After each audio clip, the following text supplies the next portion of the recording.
So let's now move, since we're talking video games. And good God, I sure feel like if I can steal from Allen Ginsberg that I saw the best minds of my generation destroyed by video games. And I was there too. I played a hell of a lot of 8-bit Nintendo, but that was in middle school. Tracking devices and small worlds, that's how we're going to start on cyberspacewar.com, where Time Magazine is asking the important question, have cell phones become personal tracking devices? What your phone could be telling the government. Yeah, stop the presses. Time Magazine finally tells us all about it. Smartphones do many things these days. Surf the net, send email, take photos and video, and make phone calls. But one thing they can do that phone companies don't advertise is spy on you. As long as you don't leave home without your phone, that handy gadget keeps a record of everywhere you go. A record the government can then get from your telephone company with no problems. The law is unclear in how easy it should be for the government to get its hands on this location data, which can reveal whether you've been going to church, attending a Tea Party rally, spending the night at a date's house, or visiting a cancer treatment center. A federal appeals court ruled last week that in some cases the government may need a search warrant, and while that's a step forward, it ain't good enough. The rule should be that government always needs a warrant to access your cell phone records and obtain data about where you've been. This goes into, of course, get into how your phone is constantly pinging towers every 7 seconds. And these are all things that we, of course, already knew and we've already reported to you, but now it's gotten to the point where even Time Magazine is telling you about it.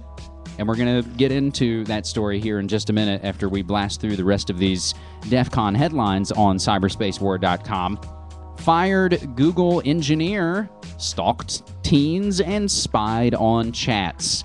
That coming from always sensationalistic Gawker.com. And here you go. We could have put this back on the "You Are Being Gamed" links. Mom obsessed with online game called Small Worlds. Neglects her kids and her dogs starved to death and I believe laid on the floor dead for weeks. And we covered this story a few weeks ago. I believe a Korean couple, child died because they were obsessed with video games. Is this really where we're going? Is this really where we want to go? I love being on the web, but it's only about gathering up information. Our last note on this list of headlines, before I keep going, God, really? You still with the video games? Chase's online bank service was still facing problems. I'm not sure where it's at this point on this Friday morning, September 17th, but as of the last several days, Chase's online bank service was pretty much screwed and not working. So let's get more into this recent no Fourth Amendment ruling. We'll take it from threat level. Bowing to the Obama administration. Obama-Saya, Barry Soetoro. A federal appeals court Monday gutted its own decision that had dramatically narrowed the government's search and seizure powers in the digital age. This 9-2 ruling by the 9th U.S. Circuit Court of Appeals nullifies Miranda-style guidelines the court promulgated last year that were designed to protect Fourth Amendment privacy rights during court-authorized computer searches. Supreme Court Justice Elena Kagan, as Solicitor General last year, had urged the court to reverse itself amid complaints that federal prosecutions were being complicated and computer searches were grinding to a halt because of the pesky detailed guidelines. The original ruling with a PDF for you, as well as the new 58-page ruling, required the government to cull specific data described in the search warrant. Imagine that, rather than copying or taking entire hard drives. When that's not possible, the feds were advised to use an independent third party under the court's supervision whose job it would be to comb through the files for the specific info and provide it and nothing else to the gov. The ruling said judges should, quote, deny the warrant altogether if the government does not consent to such a plan in data search cases. However, now Monday's 58-page ruling in a rehearing of the case still excludes the evidence and reiterates that law enforcement cannot use seized material in a computer search that are beyond the scope of the warrant, but the ruling omits the detailed guidance to which the Obama administration had objected. So the Obama administration objected to any type of detailed guidance on how our government, which it isn't, it's been hijacked by international banksters and cartels. The military is their enforcement arm, and the rest of us all placated with the mighty Wurlitzer and media industrial complex. There's so many other angles to this. You can tie in the story about how it's legal for cops to go onto your property and put a GPS device on your car. And it's pointed out, of course, that the wealthy wouldn't have to worry about that because their car's in a garage or behind a fence or behind surveillance. So it's just another case of those who ain't got the capital get the punishment. Our last note on cyberspacewar.com from the register.co.uk, WikiLeaks will soon post biggest military leak ever. Outdoing itself each time, it would seem, WikiLeaks is just weeks away from posting a huge cache of classified docs related to the U.S. war in Iraq in what one journalist says will be history's biggest military leak. Ian Overton, editor of the Bureau of Investigative Journalism, told Newsweek his nonprofit organization is working with WikiLeaks and several TV and print media outlets in advance of the release, not unlike the time just several weeks ago that WikiLeaks published the secret records concerning the war in Afghanistan, the Afghan War Diaries, when it gave advance copies to New York Times, Der Spiegel, and The Guardian on the condition that they publish the reports at an agreed-upon go time.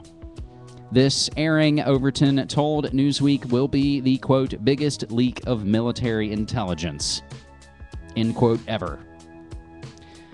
What will this show us? What will this lead us to? Unfortunately, the way the whole Afghan War Diaries situation went is that it just pointed to ratcheting up cybercom, ratcheting up fighting the net as if it were an enemy weapon system, ratcheting up the attacks on Pakistan and Yemen and Somalia and on and on. It just continues. It just continues. They fake left and they move hard right. Doesn't matter which party it is, they fake the way their poor followers, like, to use a disgusting metaphor, like battered wives, to keep coming back for more. Oh, he didn't mean to hit me. I just fell down the stairs. I just kept voting for the same idiots who lie and cheat and steal from us over and over again, provenly so. But, as we've talked about all our little boxes on the hillside, if you will,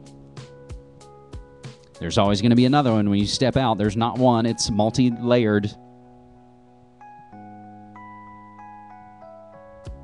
But I digress. So as long as we're talking about the military and all the other related industrial complexes, let's get to the latest war whores. This is posted up as its own individual post on MediaMonarchy.com. Intel porn and weapon ads. Fortunately, and I can't remember when we gave you the calling off of this story, but it's all been within the last couple weeks and months. But now, Pentagon reopens probe into hundreds of employees suspected of child porn. Under pressure after a series of news reports, again, don't hate the media, become the media, the Department of War has reopened investigations into 264 employees suspected of purchasing child pornography. An official from the Defense Criminal Investigation Service told John Cook at the Upshot the Pentagon plans to take action against every employee or contractor identified in a 4-year-old investigation into individuals who used their credit cards or PayPal to buy child porn from a foreign website. In July, when this story was breaking, Raw Story reported on claims that the Pentagon had failed to investigate Dozens of employees identified as possibly having purchased child pornography. In an investigative report earlier this month, again from the Upshot, found that a 2006 investigation by ICE, known as Project Flicker, resulted in the 264 Pentagon employees and contractors being identified as potentially involved in buying sexual images of children. Of those, the Pentagon investigated 52 and pursued charges against only 10. This is what happens. This is what's going on. And somehow we're all the bad ones. But as we said time and time again, much like bad sci-fi dystopic movies, when all the shit falls apart, the only job will be working for the man, and you'll get to be your own little corrupt little boss hog on whatever little nanny state make-work bullshit job they give you. Snitching on your neighbor, looking in recycling bins, make sure people pay their protection racket, making sure electricity, carbon footprint, yada, yada, yada, on and on and on. They also use this specter of child porn to, of course, ratchet up controls. And again, that's why we started cyberspacewar.com, is that we're watching and waiting and want to avoid and want to spread the word about virtual flag terrorism and a possible I-9/11, a cyber 9/11. But the flashback to Media Monarchy goes back to July. Intel agency workers downloaded child porn on government networks. And it gets worse and more ridiculous. And again, this is our supposed military. Report of drugging on Guantanamo prisoners still remains classified after 1 year. Investigators, again, for the Department of War, have for the past year been sitting on a controversial report about the drugging of detainees at Gitmo and other facilities. The report by the Pentagon's IG was completed in September 2009 and shared with members of the Senate Armed Services Committee, but has remained classified. Truthout.org submitted FOIA requests to obtain a copy of the report, but was told the IG's office may not be able to comply with the required 20-day period due to unusual circumstances, which may impact on our ability to quickly process your request. It's that we don't want people to be reminded yet again that the military does experimentally test on not only our soldiers, which again, even if you buy into all of this war of terror bullshit and think terrorists did 9/11, they don't even take care of the guys who fight. They don't even take care of the first responders. So sometimes they drug soldiers. All on the record. And a lot of times they drug and abuse prisoners. This can all go back to MK Ultra, MK Artichoke, mind control work, Manchurian candidates, staring at goats. It's put in entertainment form to normalize it and make you think, oh, that's just movie stuff. But art imitates life, imitates geopolitics. Veterans suing the CIA and the Army for experiments at Fort Detrick and the Edgewood Arsenal, both pretty much in Frederick, Maryland. Of course, we reported a couple weeks ago on the massive spike in cancer in Frederick, Maryland. Surprise, surprise. Again, when we see all these outbreaks, gosh, where did it come from? Oh, the military lab who created it. And it just happened to get out during a drill or an accident. But interestingly enough, fortunately, this story, veterans suing the Army and CIA for experiments at Fort Detrick and Edgewood, is coming from the FrederickNewsPost.com, from HamptonRoads.com, Navy to test its ability to vaccinate masses in a pandemic. These are the kind of stories sometimes that you're not going to see on the front of national news. You've got to go to those local, smaller sources and find these stories. Because again, you'll find stories back of the paper, back of the internet, if you will, of, oh yeah, the Oklahoma, state legislature apologized to all those people they, sterilized with their eugenics operations. Surprise, surprise! Disney and Monsanto, and I think the list goes even on and on and on, discovered among Blackwater or Z's hidden client list. Of course, who's doing this work? Jeremy Scahill, the man who wrote the book on Blackwater. So Disney, Monsanto, Blackwater, Bill Gates, Goldman Sachs, they're all a part of the overarching multi-generational serial killer secret society. Call them what you want. They're bastards who think they're better than all of us, and they're making us all fight and kill each other. while they're sneaking out the back.